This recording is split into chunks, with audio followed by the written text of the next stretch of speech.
कांवड़ यात्रा में ऐसा क्या है कि लाखों लोग हर वर्ष सैकड़ों किलोमीटर पैदल चलने को तैयार हो जाते हैं। ओम नमो नारायण, हर हर महादेव। बंधुओं, सावन का महीना आते ही भारत के विभिन्न भागों में लाखों शिव भक्त कंधों पर कांवड़ उठाकर पवित्र गंगाजल लेने निकल पड़ते हैं और सैकड़ों किलोमीटर की पद यात्रा करके भगवान शिव का जल अभिषेक करते हैं। लेकिन क्या यह केवल एक आस्था है या इसके पीछे ऐसा संदेश छिपा है जो हमारे जीवन को नई दिशा दे सकता है? आइए आज इसी विषय को समझने का प्रयास करते हैं। शिव भक्ति में प्रचलित एक प्रसिद्ध मान्यता है कि समुद्र मंथन के समय जब भगवान शिव ने समस्त सृष्टि की रक्षा के लिए हलाहल विष का पान किया और अपने कंठ में धारण किया, तब उसके प्रभाव को शांत करने हेतु देवताओं ने उन पर पवित्र नदियों का जल अर्पित किया। माना जाता है कि इसी भाव से भगवान शिव को पवित्र जल अर्पित करने की परंपरा विकसित हुई, जो आगे चलकर कांवड़ यात्रा के रूप में प्रतिष्ठित हुई। आज भी सावन में करोड़ों श्रद्धालु इसी श्रद्धा और संकल्प के साथ गंगाजल लाकर भगवान शिव का जल अभिषेक करते हैं। यद्यपि कांवड़ यात्रा की उत्पत्ति के संबंध में अन्य कथाएं भी प्रचलित हैं, किंतु प्रत्येक कथा का मूल भगवान शिव के प्रति श्रद्धा, समर्पण और तप ही है। अब प्रश्न यह है कि क्या कांवड़ यात्रा केवल गंगाजल लाकर शिवलिंग पर चढ़ाने का नाम है? यदि ऐसा होता तो भगवान शिव के लिए घर के निकट उपलब्ध जल और गंगा जल में क्या अंतर रह जाता?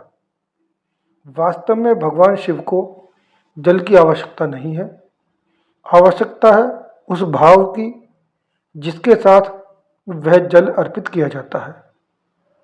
कांवड़ यात्रा हमें कई महत्वपूर्ण जीवन सूत्र सिखाती है। सबसे पहला, संकल्प। जब कोई व्यक्ति कांवड़ उठाता है तो वह सुविधा नहीं बल्कि संकल्प का मार्ग चुनता है। वह कठिनाइयों को स्वीकार करता है और अपने लक्ष्य तक पहुंचने का प्रयास करता है। दूसरा सूत्र है संयम। पूरी यात्रा के दौरान श्रद्धालु अनेक नियमों का पालन करते हैं और यह केवल शरीर की यात्रा नहीं होती बल्कि मन और इंद्रियों के अनुशासन का भी अभ्यास होती है। तीसरा सूत्र है संतुलन। कांवड़ के दोनों ओर समान भार होता है। यदि एक ओर अधिक भार हो जाए तो चलना कठिन हो जाता है। यही जीवन का भी नियम है। सुख दुख, लाभ हानि, मान अपमान, इन सब के बीच संतुलन बनाए रखना ही साधना है। और चौथा सूत्र है समर्पण। गंगाजल केवल जल नहीं है, वह पवित्रता का प्रतीक है। जब श्रद्धालु उसे भगवान शिव को अर्पित करता है तो उसका वास्तविक अर्थ है कि वह अपने भीतर की अशुद्धियां, अहंकार, क्रोध, लोभ और द्वेष को भी शिव चरणों में समर्पित करने का संकल्प ले रहा है। यही कांवड़ यात्रा का सबसे गहरा और आध्यात्मिक संदेश है।